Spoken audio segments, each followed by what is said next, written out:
Bonsoir tout le monde. Bonsoir. Vous allez bien? Pas trop fatigué après cette grande journée?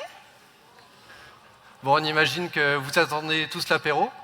D'ailleurs, j'imaginais que plus d'entre vous seraient déjà au bar, mais ça fait plaisir de vous voir ici. Hein, nous aussi, on attend l'apéro d'ailleurs. Moi, ça fait des mois que je l'attends, l'apéro, donc m'en parle pas. Et ouais, désolé Julie, mais il va falloir encore attendre quelques mois, je crois. Je crois. Voilà, en attendant, comme on a un petit peu de temps avant l'apéro, on va en profiter pour vous parler un petit peu de design system et de compose, et plus exactement de comment est-ce qu'on a migré vers compose en tirant le meilleur parti de notre design system à Deezer. Alors je vous invite à être très attentifs, il y aura une petite surprise à la fin du talk, donc restez avec nous. Donc, moi c'est Jean-Baptiste. Et moi c'est Julie. Donc on est tous les deux dev Android depuis, je sais pas... On compte plus, hein. Ah, on compte plus. Un petit nombre d'années. Et chez Deezer, donc respectivement depuis 5 ans et 1 an. Alors, Deezer, est-ce que j'ai besoin de représenter? Non, je pense pas. Vous connaissez tous. Juste pour redonner un tout petit peu de contexte, donc Deezer, ça fait quand même un certain temps que c'est ici. On a lancé l'application en 2009, donc ça fait à peu près 14 ans. Donc vous pouvez imaginer un petit peu que la taille du projet, la taille de la codebase, avec de nombreuses strates d'architecture, etc. Ça va être important de retenir ça un petit peu pour voir les choix qu'on va faire plus tard en termes de choix de migration. Et donc, on est vraiment très dynamique, plus que jamais en ce moment, pour enrichir notre application, faire des nouvelles features, compléter les features existantes. Et en parallèle de ça, on travaille également sur de nouvelles applications. Et ça fait également quelques années qu'on travaille avec un design system. Donc un design system, très rapidement, c'est simplement un ensemble de guidelines et de composants réutilisables partagés entre toutes les plateformes. Et le design. Et vraiment, ce qui est central dans le design system, c'est que ça doit représenter un langage commun entre le design et toutes les plateformes. Ça fait quelques années qu'on travaille avec, sauf que malheureusement, en fait, on a commencé un petit peu en décalage entre les plateformes, c'est-à-dire chacun commençait de son côté, et on n'a jamais réussi à rattraper entièrement ce retard, ce décalage. Et très récemment, on a eu des nouveaux frameworks UI qui sont arrivés, Compose sur Android, SwiftUI sur iOS. Alors, React sur le web, je le mentionne, et ça fait un peu plus longtemps qu'il est là et on travaille déjà avec. Mais on a ces nouveaux frameworks déclaratifs et qui nous semblaient une très bonne opportunité car ils ont une synergie très importante avec les design systems. On va voir un petit peu pourquoi plus tard dans la présentation. Donc, on en a profité pour monter un projet pour reprendre notre design system from scratch, le remettre à plat, en utilisant ces nouveaux frameworks. Et donc on a travaillé vraiment main dans la main, Android pour Compose iOS avec SwiftUI, et le web pour reprendre notre design system from scratch et en refaire quelque chose de propre qui s'appelle chez nous Tempo. Voilà, ça c'est le nom de notre design system. Alors, rapidement, pourquoi est-ce qu'on veut migrer vers Compose? Première chose, ça permet d'écrire moins de code. Oh là là, JB, tu crois qu'on va vraiment expliquer pourquoi il faut migrer vers Compose? Je pense que tout le monde ici est assez convaincu de la techno. Oui, je crois que tu as raison, Julie. En plus, tout le monde a l'air d'avoir soif. Donc, on va passer directement dans le vif du sujet. Donc, on va parler de stratégie de migration vers Compose. On va vous expliquer un petit peu comment est-ce qu'on a essayé de construire l'API de notre design system en Compose. Et enfin, on va vous faire un petit retour d'expérience sur comment ça s'est passé pour de vrai. Voilà, je passe la main à Julie pour la première partie. Ah, merci. Donc, nous allons mettre en place une stratégie pour notre migration. Et lorsqu'on a étudié, on a identifié 2 approches pour notre migration. Alors, la première, ce serait une migration par composant. Donc, c'est-à-dire qu'on va aller choisir un composant, par exemple un bouton, et qu'on va aller migrer ce composant dans l'ensemble des écrans de l'application. Donc cette stratégie, elle a l'intérêt d'avoir une très bonne couverture applicative parce qu'on va cibler tous les écrans. Par contre, au sein d'un même écran, on risque d'avoir une incompatibilité entre des éléments layout et des éléments compose, et ça peut créer des problèmes de structure et de maintenance. Mais on a étudié une autre approche, qui est celle par écran. Donc cette fois-ci, on va aller cibler un écran et on va prendre tous les éléments de cet écran et les migrer en compose pour avoir une page totalement migrée. Donc là, effectivement, on va avoir une moins bonne couverture applicative vu qu'on a un écran qui va être isolé. Par contre, au sein de l'écran, on va avoir une super cohérence, on va avoir une structure propre en plus. Et l'autre fort intérêt, c'est qu'on va balayer rapidement plusieurs composants de notre écran et donc de notre application, et donc avoir une bonne base pour démarrer notre migration. Alors rapidement, dans la salle, qui est-ce qui ferait la première approche par composant à main levée? Pas grand monde. Si, quelques mains levées quand même. Et qui choisirait plus la deuxième approche par écran? Ah oui, là on a plus de monde. Ben, on est plutôt d'accord avec vous. Et ce qu'on a choisi, donc, c'est de migrer un écran complet. Donc, c'est-à-dire qu'on choisit un écran, un et un seul au début, qu'on va faire notre création du design system à partir des éléments de cet écran, et qu'une fois que ce design system est initié, on va pouvoir ensuite venir créer nos nouvelles features à partir de cette API, et bien sûr venir l'enrichir et la faire vivre avec les nouveaux besoins des features plus tard. Donc on a notre stratégie, on attaque les étapes. Qu'est-ce qu'on va commencer par faire? Tout d'abord, il faut identifier cet écran qu'on va migrer. Donc, ce qui va être intéressant, c'est de trouver un écran dans votre application qui représente bien votre application en termes de design, de fonctionnalité, et qui va avoir une grande variété de composants qui sont réutilisés un peu partout. Donc nous, ce qu'on a retenu, notre page candidate, c'est celle-ci, c'est la page album. Alors pourquoi la page album? Parce que comme vous le voyez, il y a plein de composants comme des boutons, une liste de cellules, des carousels, et c'est des éléments qu'on a un peu partout dans nos écrans. Donc ça va être une très bonne base pour initier notre design system. On a ciblé notre écran. Eh bien, on attaque. Donc on va créer ce nouvel écran, de zéro. Donc bien sûr, on va regarder tout ce qui est modèle, tout ce qui est métier, parce qu'on va après rebrancher ces éléments. Mais en tout cas, c'est toute la partie UI qu'on reprend de zéro, d'une page vide, comme celle-ci. Et comme cette page est quand même utilisée en production par nos utilisateurs, il faut quand même maintenir cette page pendant notre migration. Donc nous, ce qu'on a mis en place, c'est un système de switch à distance, où on va pouvoir jongler entre ces deux pages, donc garder la page en production pour l'utilisateur, et nous avoir cette page en chantier le temps de notre migration. Donc on a une page vide, eh bien on attaque. Donc qu'est-ce qu'on va commencer par faire? C'est créer notre tout premier composant compose au sein du nouveau design system. Donc là, par exemple, on prend le cas du texte. Donc dans le design system, je vais venir créer toutes les déclinaisons de texte que supporte mon design system. Donc ça va être en termes de couleur de texte, de typographie. Et une fois qu'il est présent dans le design system, on va pouvoir venir l'intégrer dans la page album. Ensuite, on continue. On va prendre un autre composant, par exemple le bouton. On va venir créer dans le design system toutes les déclinaisons de ce bouton.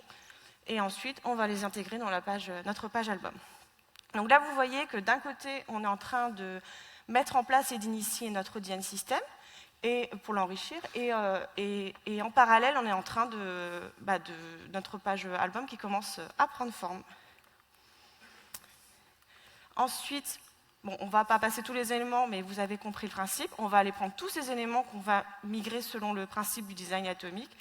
Et on va les mettre dans notre nouvelle page album jusqu'à ce que notre écran soit complètement migré. Mais dis-moi, Julie, qu'est-ce que c'est que l'Atomic Design? Eh bien, écoute, c'est une bonne question. On s'est beaucoup basé dessus, donc c'est intéressant qu'on fasse un petit focus sur le sujet. Le principe du design atomique, ça va être un principe qui permet de découper les composants par couche, les composants du design system. Donc on va avoir une première couche de base qui va être les tokens. Donc les tokens, c'est quoi? Ça va être vraiment les éléments comme les couleurs, les formes, les typographies, qu'en soi, on ne va pas utiliser tels quels, mais qui vont nous permettre à créer les couches supérieures. Donc à partir de tokens, on va pouvoir créer la couche atome, Donc ça va être vraiment les plus petits éléments UI qu'on va pouvoir afficher dans l'écran. Donc ça va concerner des boutons, des switches. Ensuite, à partir de ces atomes, on va pouvoir venir créer des composants un peu plus complexes comme des cards ou des cellules, qu'on va appeler des molécules. Et enfin, dernier niveau, c'est le niveau organisme. Ça va être un composant un peu plus complexe qui va venir articuler plusieurs atomes ou molécules et les faire s'articuler ensemble, par exemple, si elles sont liées par un scroll, par exemple. Donc ce principe, pendant notre migration, on l'a partagé bien sûr avec iOS, mais aussi avec l'équipe design. Donc ça, c'est important parce qu'on parlait tous le même langage. Et on parle toujours tous le même langage. Petite astuce, en plus de la création de vos composants, ça va être important de les tester, de les expérimenter. Donc nous, ce qu'on a choisi de faire pour ça, c'est de mettre en place une application complètement dédiée au design system. Donc c'est-à-dire qu'elle va présenter le design system, mais en étant complètement agnostique des features dans lesquelles les composants vont être intégrés par la suite. Et donc il y a un but double à cette application. Le premier, c'est de représenter un catalogue de vos composants, et le deuxième, c'est de venir tester, expérimenter ces composants. On va voir tout de suite ce que ça donne. Là, dans cette première vue, c'est une vue catalogue, on va dire. Donc, je reprends le cas du bouton. On va pouvoir voir rapidement en fait, toutes les déclinaisons de boutons du design system, donc en termes de couleur, de forme, avec ou sans icône, en version dark ou light. Donc ça permet à l'équipe design de venir consulter l'implémentation Android du catalogue.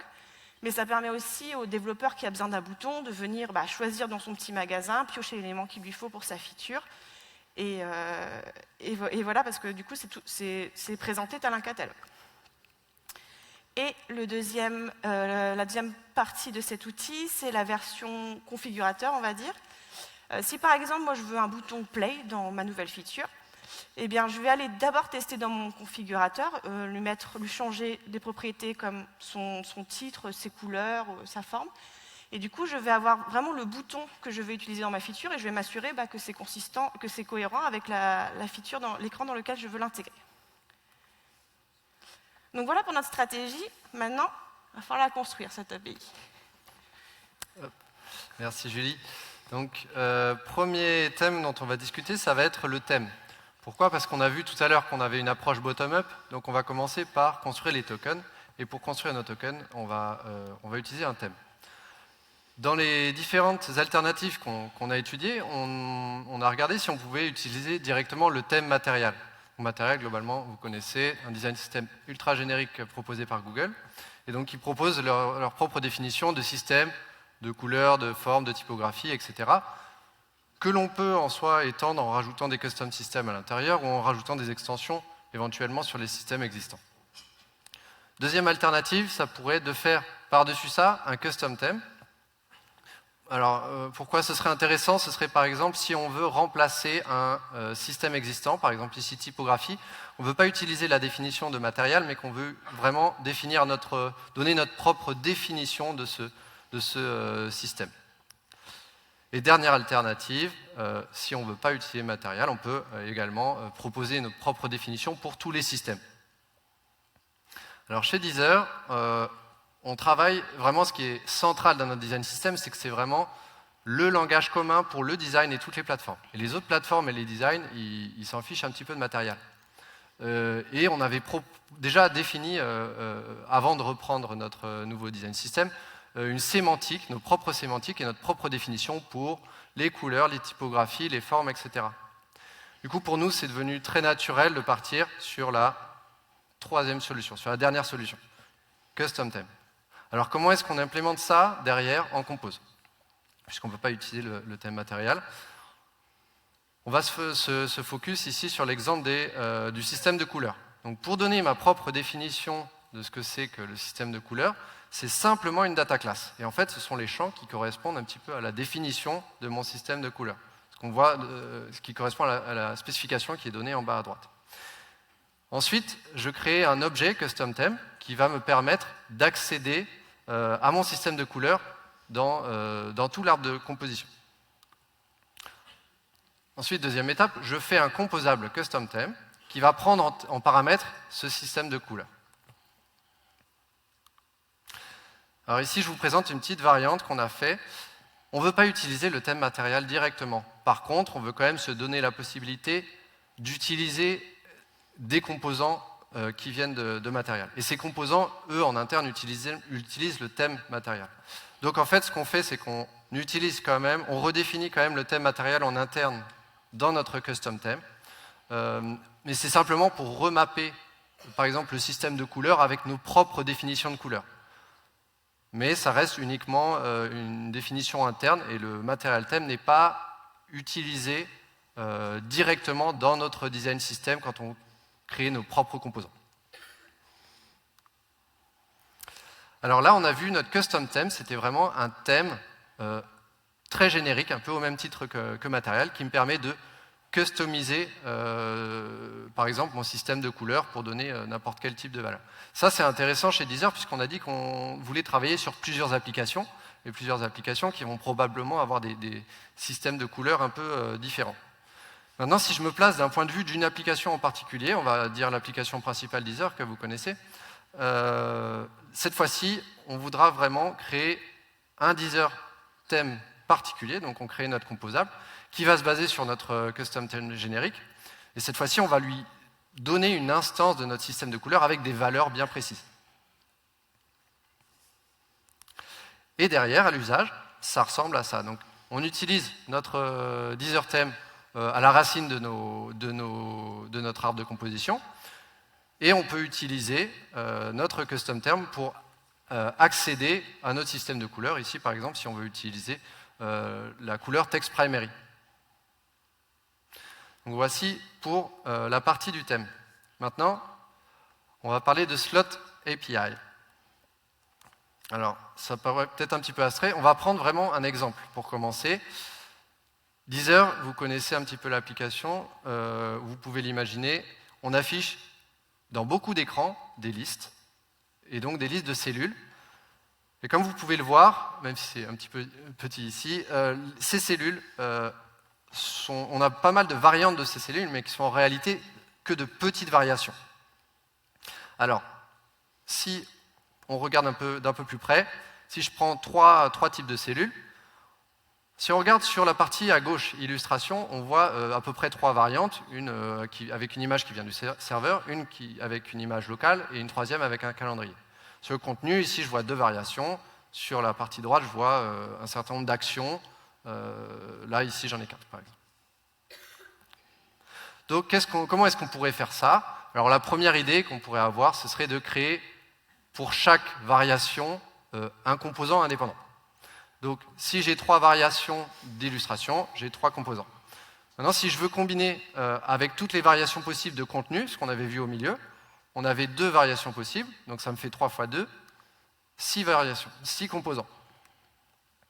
On voit bien très rapidement que ça ne scale pas. Si je voulais faire toutes les combinaisons possibles avec toutes les actions, on aurait au moins 24 composants, etc. Donc, clairement, ça, on oublie.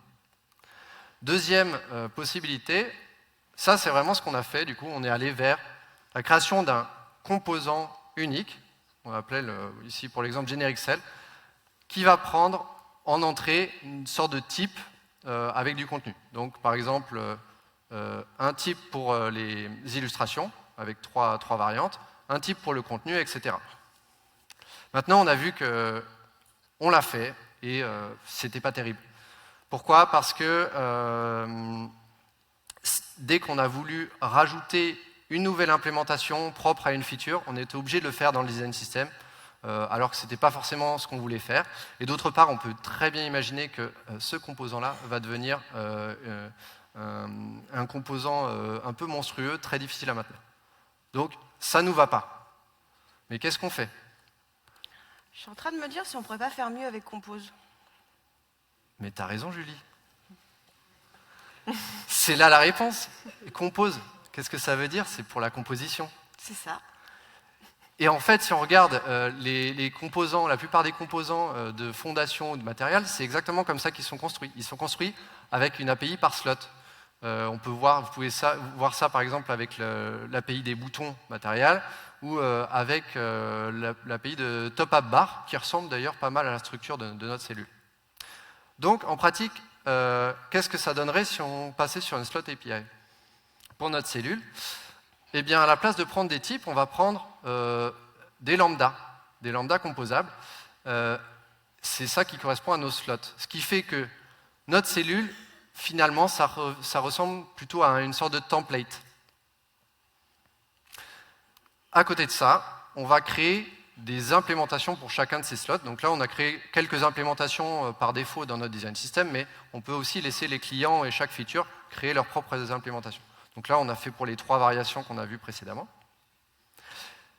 Et ça nous permet de créer n'importe quelle variation de composants. On peut imaginer une track-cell qui prend une illustration particulière, un contenu et une action.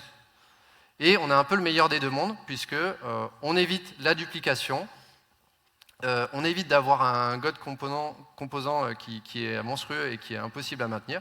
Et en fait, on ne fait que composer avec plein de petits composants indépendants. Donc là, j'ai ma track cell, mais je peux aussi composer, par exemple, une concert cell en utilisant d'autres implémentations de chaque slot. Donc pour l'illustration, j'ai pris, par exemple, ici un calendrier. Voilà pourquoi on est allé vers une slot API. Maintenant, on va voir pourquoi est-ce qu'on est parti sur un design system à 2 niveaux. Donc on a parlé de cette slot API pour nos composants génériques. Maintenant, si on se place d'un point de vue pratique, dans notre application, on affiche énormément de tracks. Et donc, on a un composant track-cell qu'on affiche dans énormément de features et d'écrans. Et comme on peut le voir, cette track-cell, elle est vraiment identique, ou peut-être identique en tout cas à 99% dans la plupart de mes écrans. Ce qui fait que je n'ai pas forcément envie de redéfinir, de recomposer à chaque fois une nouvelle track-cell dans chacune de mes features. Quand bien même avec la slot API, c'est pas si compliqué, c'est quand même un peu lourd et je pourrais quand même arriver à beaucoup d'inconsistances.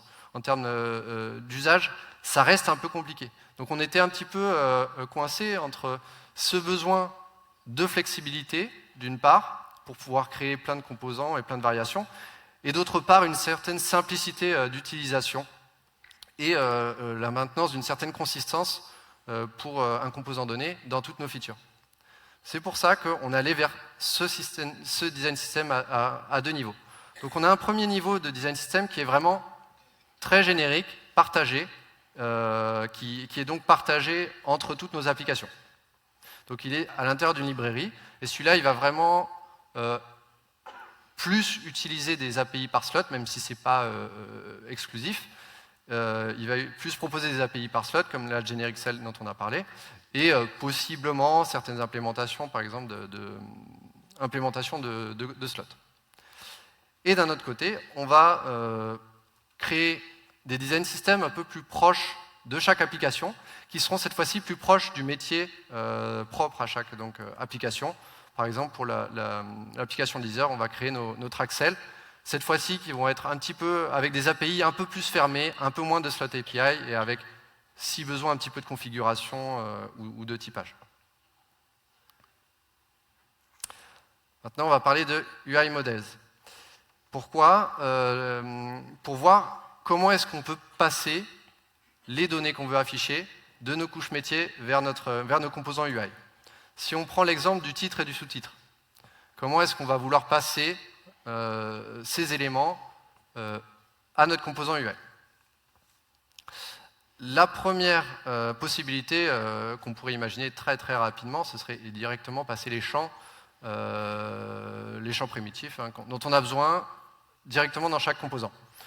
Le problème, c'est que ça ne répond pas à la question comment est-ce que je transmets les données de mon modèle métier. Donc, par exemple, dans une track cell, je vais vouloir afficher le nom de la track vers notre composant. Deuxième alternative, on pourrait avoir envie de passer directement notre modèle métier dans notre composant UI. Mais on s'est dit que ce n'était pas très bien. Pourquoi? Parce que ça crée un couplage très fort entre notre couche métier et notre couche UI. Par exemple, on n'a pas forcément un matching, une correspondance 1-1 entre chaque composant UI et chaque composant métier. On peut réutiliser réutiliser le même composant pour représenter plusieurs modèles métiers. Et de manière globale, ça faisait, comme on disait, un couplage très fort et ça ne nous paraissait pas très clean. Donc, dernière possibilité, ce qu'on a imaginé, c'est une guideline qui nous dit on crée, pour chaque composant UI, on lui crée son modèle dédié. Et ça vient assez logiquement avec le fait qu'on donne la responsabilité au view modèle donc de faire cette transformation des modèles métiers en modèle UI et d'exposer un state qui ne contient vraiment que des modèles UI et ainsi on permet un découplage très clair entre les couches métiers et la partie UI. Et enfin, je repasse la main à Julie pour parler de l'amélioration de notre produit. Eh bien, en effet, comme on est en train de construire notre API, de mettre des choses en place, on se dit que c'était le bon moment pour améliorer des choses dans notre produit. Donc, on a identifié quelques axes où on pouvait s'améliorer, notamment l'accessibilité. Donc, c'est un sujet qui est important dans l'expérience utilisateur. Et il faut le reconnaître qu'on l'avait un petit peu laissé de côté ces dernières années.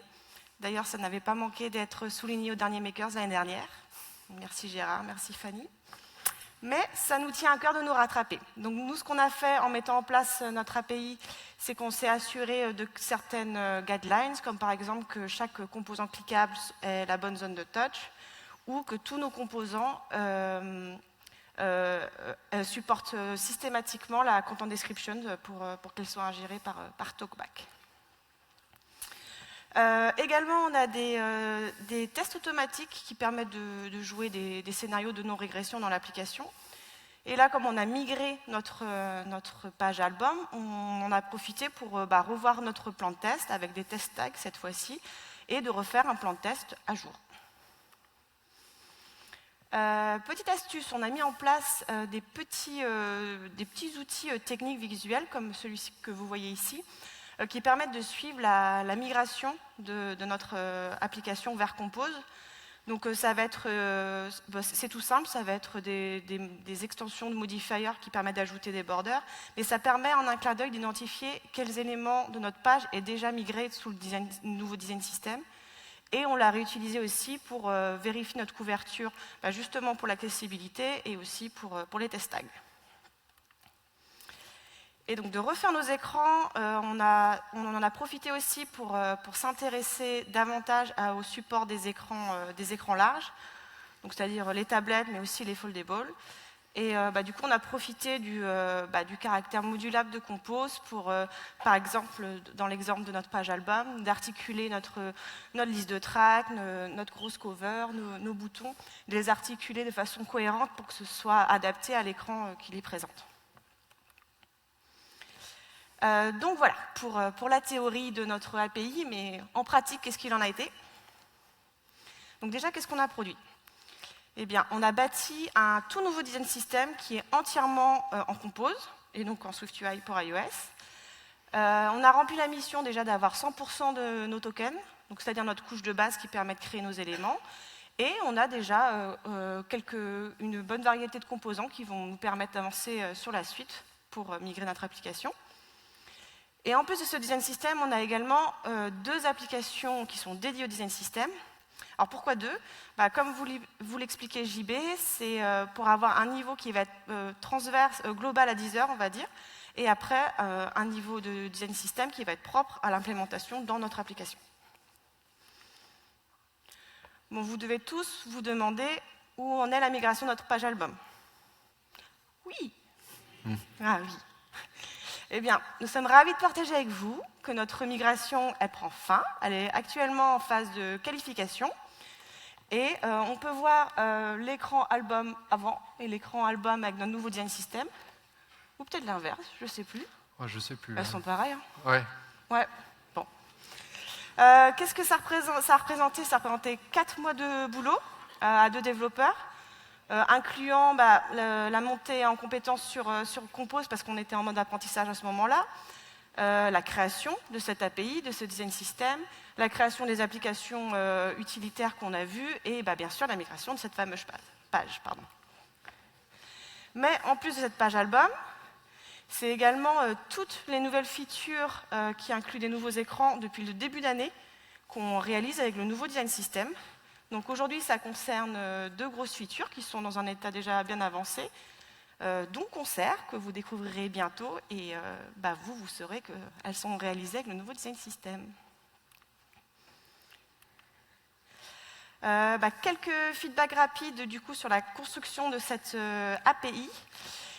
Sans surprise, créer une API, ça aurait été beaucoup de remises en question. On a testé des choses, on est revenu en arrière, on a changé des namings, on a revu la signature des composants qu'on a choisi d'exposer. Il y a également la notion de slot API, on en a parlé tout à l'heure, mais on n'en avait même pas connaissance au début du chantier. Finalement, on s'est rendu compte que c'était intéressant et constructif de l'intégrer pour certains des composants modulables. Et également, comme on a fait cette migration main dans la main avec iOS, ça nous a permis d'échanger nos points de vue, de se donner des idées pour créer nos API et puis essayer aussi de s'aligner sur la signature qu'on proposait. Et donc, on a discuté, on a fait des allers-retours, mais dans le but d'avoir des API cohérentes et solides. Donc, ces allers-retours, ce que ça a engendré, c'est également un retard, du coup. Vous savez ce que c'est. Ce qui s'est passé, c'est que du coup, les feature teams qui étaient en attente de notre design system se sont trouvés avec un design system qui n'était pas toujours prêt. On a eu des dépendances entre les features. Mais dans cette situation, ça nous a rajouté en fait de la force de travail à notre migration, plus d'implication des équipes pour s'intéresser au sujet Compose, mais aussi design system. Également, ça a suscité d'autres points de vue, donc ça nous a permis de rechallenger cette API qui était encore à ses débuts, donc on s'est permis de faire des retours arrière, des modifications, et surtout, ça a également sensibilisé l'ensemble des équipes au sujet dont on vient de parler, comme l'accessibilité, le support des multi-écrans. Voilà, donc on vous a présenté comment passer à Compose en profitant de la création d'une API Design System. Qu'est-ce qu'on peut retenir? J'ai plus de voix, moi. Et si on les faisait travailler un peu? Allez. Qu'est-ce que t'en penses? Ça serait pas mal, ça. Allez. Go. Ouais. Alors, on vous propose une petite interro surprise. Vous n'étiez pas prêt, hein? Donc, si vous voulez utiliser soit le QR code, soit vous pouvez aller directement sur menti.com, utiliser le code. Alors, ça va peut-être vous dire pendant quelques instants que le quiz n'est pas encore lancé. C'est juste le temps que moi je le lance. Donc, je vous laisse quelques secondes pour vous connecter, et ensuite je le lance. On va voir si vous avez bien écouté. Et important. Très important, il y a des prix. Le premier gagnera un gift code pour 10 heures, pour 6 mois. Donc on vous propose pour les 3 premiers, il y aura des petites choses aussi pour les 2 et 3. Là, ils commencent à s'agiter, ils disent « Ah, il y a un lot !» On vous propose donc de prendre un petit screenshot, en tout cas, ou de venez directement nous voir après les questions, tout à la fin du talk, pour qu'on puisse vous remettre les prix. Donc, un gift code pour le premier et des petites choses pour les 2 et 3.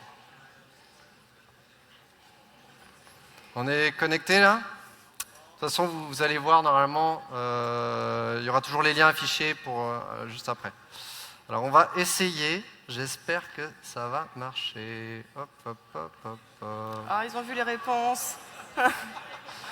Ah là là, oh, y a du monde. Bon, première question, c'est peut-être un peu cadeau. Ah, on a pas mal de monde. Ça m'étonne d'ailleurs. On est si nombreux que ça. Il y en a qui arrivent, il y en a qui partent, on ne sait pas trop. Allez, on est parti.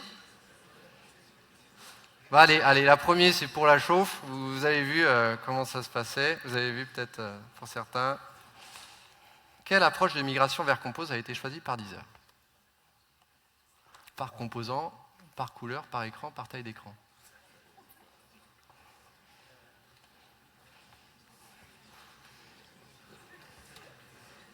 Pas mal, vous avez tous voté avant le timer. Ah, il y en a qui ont oublié leur ligne lunette, hein, clairement. Bon, c'est pas grave. On passe à la suivante. C'est bon, on est toujours là? Allez.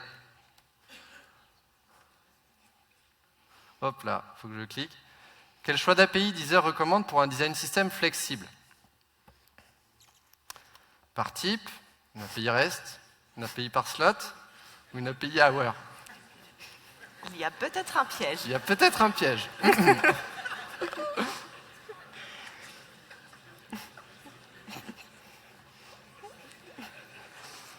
Peu de votes pour la Hour. Oui, C'est je décevant. suis un peu déçu. Ah, il y en a. Allez, on passe à la suite. Hop. Qu'est-ce qui n'est pas un niveau d'atomic design? Molécule, électron, organisme ou atome? Ah là là, là je pense que la difficulté s'élève. On va voir la répartition. Ah, c'est quand même pas mal, hein? Ah ouais, ouais, ouais. Ça valait le coup de refaire un cours de chimie. Hein. Ouais.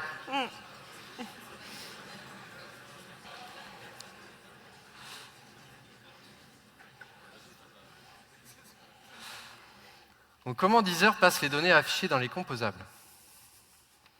Un modèle UI dédié, un modèle métier ou des champs primitifs?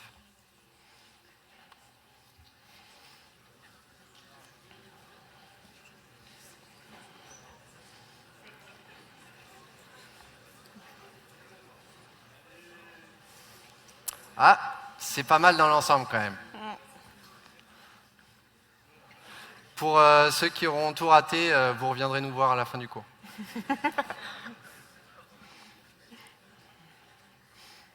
Et enfin, dernière question. Attention, je pense que c'est la plus dure.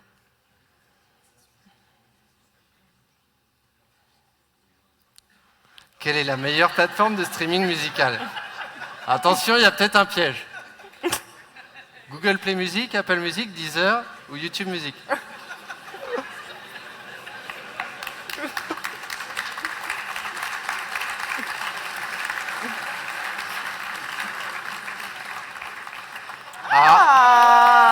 Quelle surprise! Merci, on sait que c'est avec toute honnêteté, vraiment, ça nous touche vraiment. On ne pensait pas que vous alliez tous répondre ça.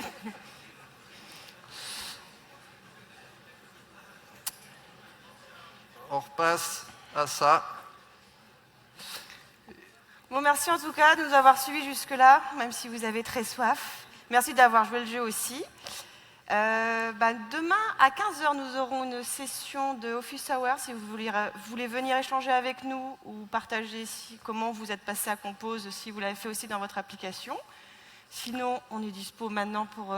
Il y a le QR code si vous souhaitez consulter les slides.